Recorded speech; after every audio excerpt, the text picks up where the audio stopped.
Okay, so the wed reveal did not go anywhere to what I anticipated. I believed it was more of like my theory was in if we had a like whole thing with Mimi's backstory is that in Elentier her brother died when she was really young and she dedicated herself to her physical body, and I was like, okay, well, what if it's an Earthland that Mimi died and Wed lived and dedicated his life to the sword? And I was like, okay, well, this at least makes logical sense. This is something that we could go off of, because I didn't think the idea that it was somebody Erza knew before would really make any sense, because like, one, we're in Guiltina, two, this is somebody that's tied to Ignia.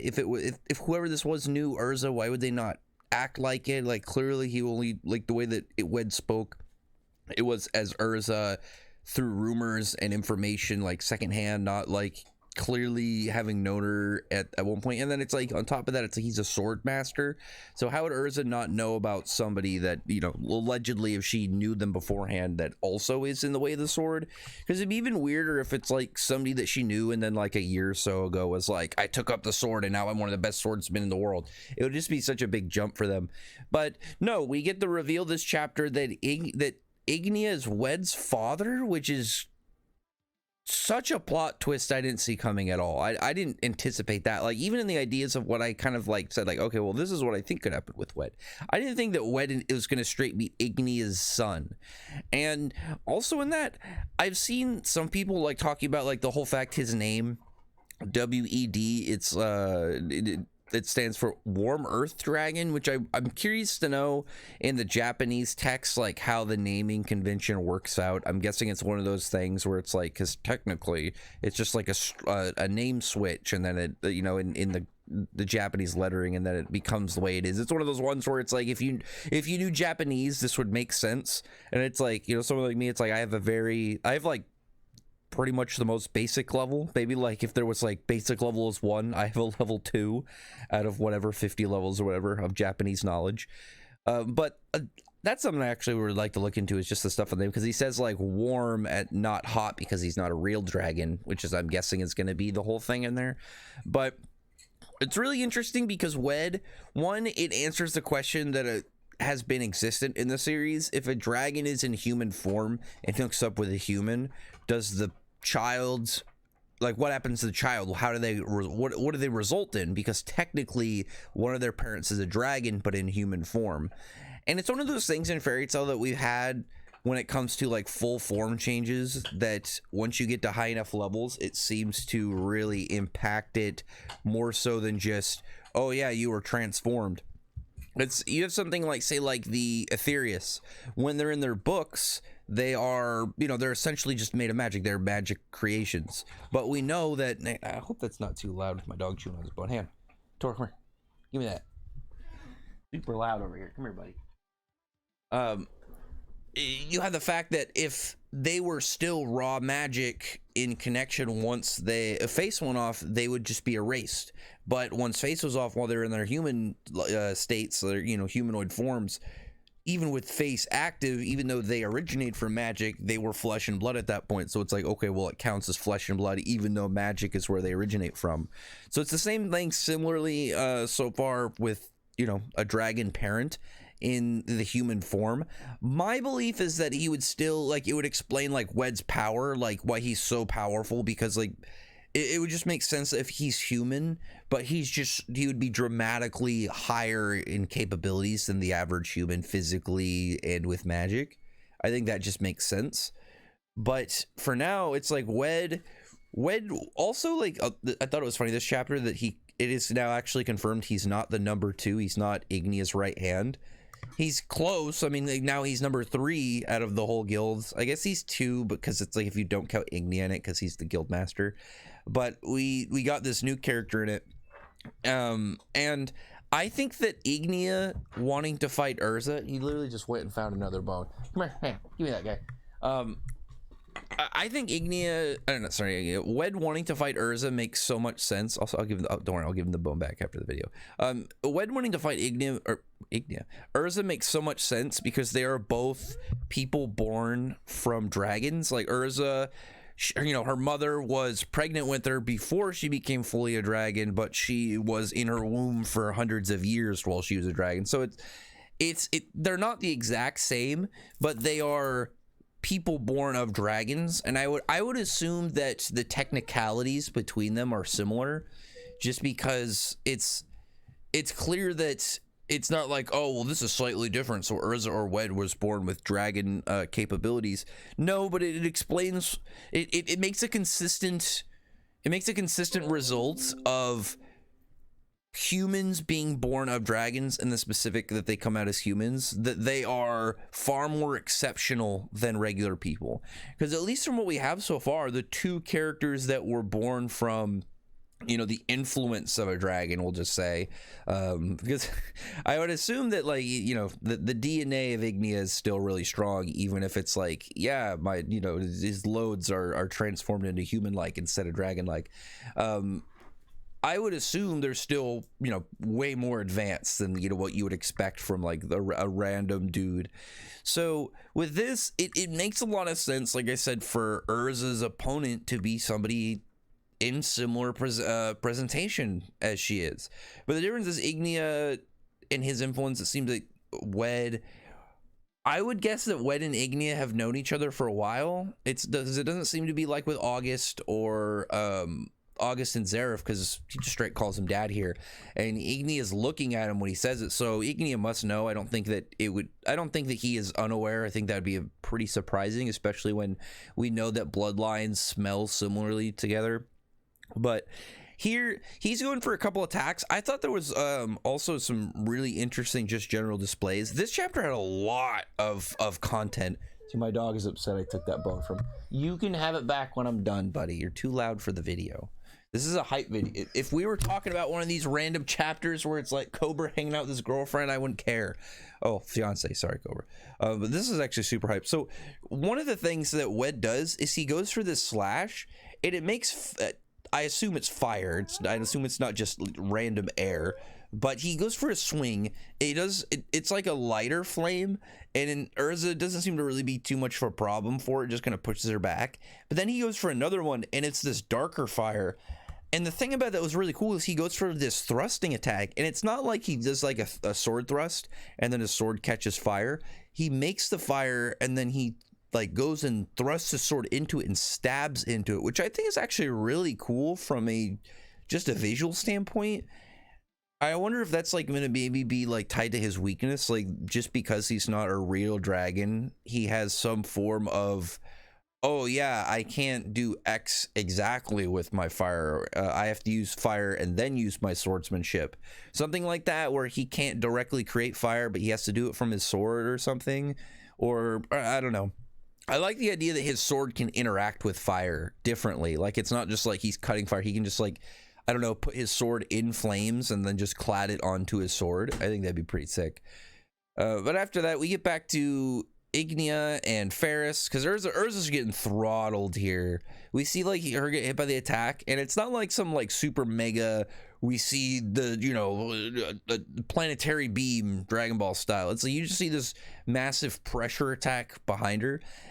And I think it's cool because it doesn't have to be something like insane in display. It's just showing that like even blocked, the pressure from that is immense. It's kind of like how when Erza blocked that initial first like fire cleave when they first started fighting, and that boat like way off behind her caught fire. It's like, it's not like catching a boat on fire itself is impressive. It's just the excessive heat that was, you know, run off from the deflection was able to do that, which is pretty crazy.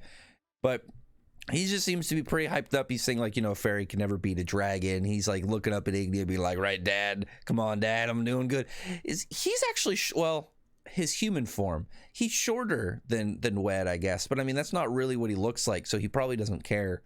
He's having like just a moment talking to Ferris, and he's like saying, okay, are we gonna actually fight here? Let's stop just having like a moment and staring down each other down. Let's actually kind of start to put a little bit of aggression towards it. And Ferris just starts talking, and she's just doing her thing. She's talking about, you know, she's got the power of Zareth and Acnologia, talking about infinite darkness, which I'm so curious as to like, is that just like a statement, or is this like something that she kind of like, oh yeah, I looked at like Zera's stuff, and like she's looked at like stuff with Fairy Heart, and then looked at like acting like she's like, what if I combined these things and made infinite darkness instead of infinite magic? I don't know. She could literally just be saying words and trying to like speak as a mysterious villain. Either way, it's like I want to see her powers just because she's gonna have. It's weird because she's not like Zeref in a sense. If you, because one thing with Zeref you can do with the series is we know that Zeref mastered black magic. So unless there's a brand new black magic somebody themselves made, you can easily just say that, okay, if this is a black magic, Zeref knew about it. Zeref knew how to do this magic because he mastered the black arts. Black magic specifically is something that we know he mastered. So the entire catalog of it, anytime something shows up new, you just assume, okay, Zeref has that, because you know the entire scope of that branch of the magic field is something that we know he had full dominion and mastery over. So when you look at say like where they're at now, you can say, okay, well Ferris doesn't have that perk because Ferris is clearly very powerful, but she seems to be like, Ferris is funny enough doing what I thought Ivan would do if Ivan ever came back, because it was like, how would Ivan be relevant? How would he close the gap? I was like, well, what if he took like all these different ways to like cheat power, like Lacrima being turned into a demon, you know, eating part of a dragon, like anything, second origin, anything you can do in the verse that's like dangerous but like will fast pass you power. I think was like, okay, that was my thing. It's like, okay, well, this dude could, you know, that'd be a logical way for him to catch up, is he just does all this super risk shit that we've learned about throughout the series. But Ferris seems to be doing something of a similar nature. But like I said, we don't know exactly the extent of her, because we don't know what magics that she learned from like towards like the admiration and teachings of Zeref, and what she learned on her own or created on her own. That's kind of just a hard thing when it comes to determining exactly like the full scope of what Ferris can do right now, because she doesn't get that like, she doesn't get that like perk that Zeref has, where it's like black magic shows up, just give it to him automatically. Easy to assume he knows it. Whereas Ferris, it's like she probably does, but we don't know for a fact on whether or not she has it. I feel like when it comes to like a lot of the lower level black magic, she probably has them, and then it's like when we get to start getting into more complicated things, then probably is going to be where it differs. I would like, my big hopes is that she's going to show a lot of black magic that she's going to say are teachings of Zeref that we never saw, so it expands with Zeref too. But then she's going to be like, well, I'm going to start using my own creations instead, and she starts whipping out black magics that she makes. Because I think it'd be really cool too if you brought out black magics from her that were done in the sense of making them very distinctly different than Zeref's. Zeref's were more like, if you like, say you just went into it, Zeref's were more so into like, he wanted suicide, so he's like creating all these like demons that have these gross abilities that are supposed to just straight kill you, whereas like Ferris could be doing stuff more tactically. Like maybe she does, like, instead of leaning more towards like, I'm gonna make stuff for suicide, she's like, I'm gonna be making things that are just like, she just makes them difficult to fight, like mass variety. Like she just says, what if instead of doing it like Zeref, where it's like, I just make all these demons that are mostly straight offensive, she makes Aetherius kind of like how Lucy's keys are, where some of them aren't great in direct battle, but they have their own uses and utilities, and then when you combine them versus like different scenarios and situations, they actually end up being better. But Ignia during this is like, he's getting ready to fight her, and then he just like has a moment where he like looks over and he's shocked a little bit by something, and then he just leaves. And this is something that I think, and I'll talk about Bestia in a second. This is something, because that's when I want to end the chapter on. I'll talk, because like the Natsu Ignia stuff at the end was like, yeah, Natsu wanted to square off against Ignia for a minute. Ignia just ignores him and goes right past. This is extremely intriguing. I know some people were upset that we didn't see the Ferris and Ignia scuffle right now, and then obviously Natsu gets passed over. I'm perfectly fine with it, because right now Bestia showing up makes me much more hopeful for Ferris, because with Ferris versus Ignia, it is gonna either be I feel like it's very easy. It was either gonna be Ignia winning or a tie, and I feel like a tie at the same time would, like, you would have to be very specific with, so it didn't make Ignia look, I don't want to say diminished, but like to have someone directly be like, oh yeah, it's like his equal this arc. Like, it's better to leave it a little bit more mysterious versus like whatever we're gonna get in where Ignia is going right now. Because I know some people talk about like Dogromag and whatnot, like, you know, is it like Ignia revived, Acnologia revived? I really like the idea that there was just other dragons and other ancient dragons that like were lost throughout history that were affected by the dragonization plan they didn't foresee. And we could get a bunch of like other like big characters that were like that you didn't expect brought back, and they exist. Because it's like we don't need, oh yeah, these 3 dragons or whatever that were brought back, or even just one. It's like, oh, it's another dragon god level person, blah blah. It's like you could just bring back some like dragon kings or something, and like we don't have to have the dragon gods on them. They could be like the fights that are, you know, help bridge characters levels until we get to dragon god like in full, but also characters that can give us lots of lore. I would love that. But as I was saying, this character that shows up in the chapter that, funnily enough, took something that I remember talking to people like a year ago about with Wed, because Wed's thing, I just realized there's like a bubble that's in the chapter that's like covered up by Ferris. Hang on, what does this say? I think this is a messed up translation. I think this is a, I'm trying to see. I think this is a, what is this? I just noticed this a second ago. It's like right on Ferris's arm. I don't know if this was supposed to be here. I'm looking at this literally right now. It says something. I cannot see. Oh, it says like you let your guard down or something. I cannot fully see that. I don't think that's in the Japanese text. I think that's just put on her hand. I don't know if the translators did that or what. I just noticed that. But Bestia shows up. This character, for one, I find it hilarious because I remember when Wed showed up and it said second in command, and there were people. There's a dude argued with me that it was like he's actually ranked below Lekka. Lekka's the real right hand of Ignia. It's like when I was like, I don't think so. And it's like talking about like, well, it's second in command, so he has to be like second in charge. I'm like, well, technically that's true, but it could mean that second in command is second to Ignia. We can't say it until we find out.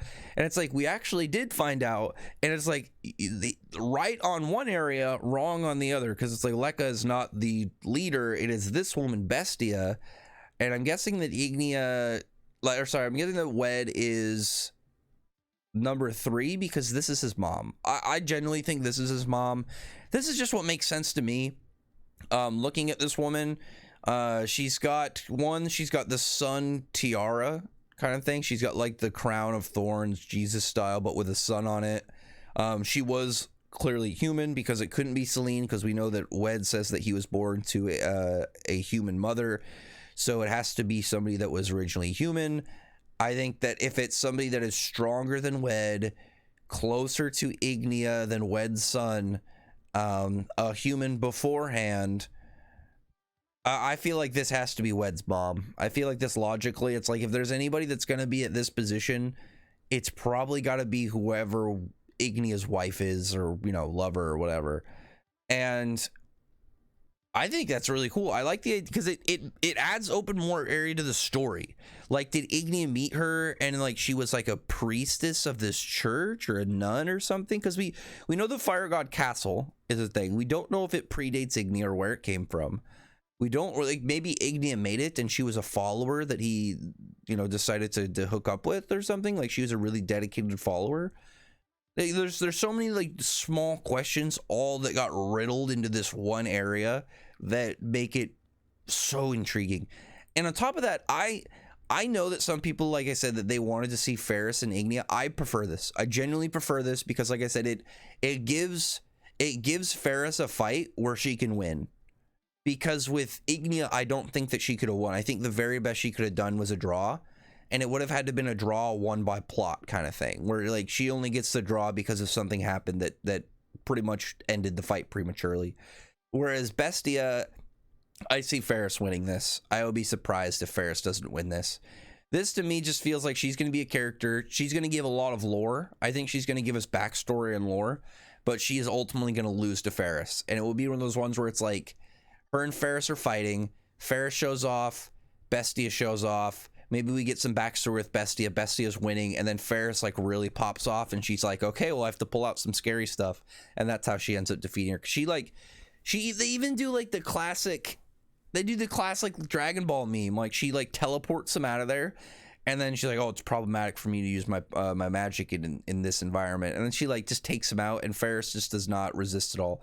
Also, just as another thing, it's the same style of teleport that Zareth used when he showed up to deal with Natsu in Alvarez. I thought that was just really cool. But like I said, this was a really good chapter. It's funny, it's like I'm at like 20 minutes. It's like I could usually, like when I'm at a super talk chapters, I'm at like 40. I'm trying really hard to cut time and to make my videos a little bit shorter, but still not make them too short. But it's just like this chapter had so much to talk about, but it was all, I feel like a lot of it was all looped together. So it wasn't like we're talking about 5 different topics that all kind of are in their own area. This is all in the same zone. And it's like when you're talking about Wed, and then you're talking about Ignia, and you're talking about Bestia, they're all seemingly tied together. So it's something that we can focus on more so than just kind of like running plot lines. And then just wherever Ignia is going, I'm so intrigued. If it's Dogramag, the only thing I would wonder with Dogramag is like, why? What is the plan? I would really like the idea if it's Dogramag revived and Ignia is going to see him. But then it's like, well, what is the plan after that? Because I do genuinely really like that Ignia is friends with Dogramag, because I was thinking that maybe Wed was going to be kind of like that character that he ends up like earning his respect and becoming somebody he can call a friend. But it's like, well, okay, no, this is his son. This is a completely different scenario than what was the case before. Also makes me worried of what's going to happen once we see Celine and show up, because like I feel like Celine would be a little annoyed with this. Like, is Celine not going to be annoyed that like this guy's getting to have his sons be in the arc with a sword? Is Suzaku going to come find him? Like this, like how insulting is this? She's like, yeah, you know, my sword dragon, oh, I guess sword saint dragon son got eaten, but you get to make some dragon son with this guy, Mask Magoo over here. But anyway, I really liked this chapter. I thought this was fantastic. I don't think there was anything that really bothered me about this chapter whatsoever, even in terms of like it ran a little fast, I want to say, because of some of like the double spreads and whatnot. It was only like 2 double spreads, so it's not really crazy. But I mean, like the Wed one, the first one, it's like there's one line of dialogue, and or is it just like wow? So it's like you read that one really fast. What's funny too is like, I don't know, maybe it's just me. When I first saw his face, I did not see the Ignia connection. I don't know. Maybe it's just me, but either way, I've been really hyped up over this arc, and it just keeps getting more and more crazy. Whatever Ignia goes and finds and like shows us, I think it's just going to be more insane and just make it even stranger.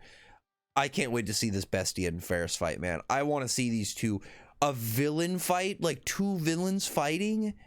That's like crack to most fans, and we don't get it often in fairy tales, so I'm super stoked about this.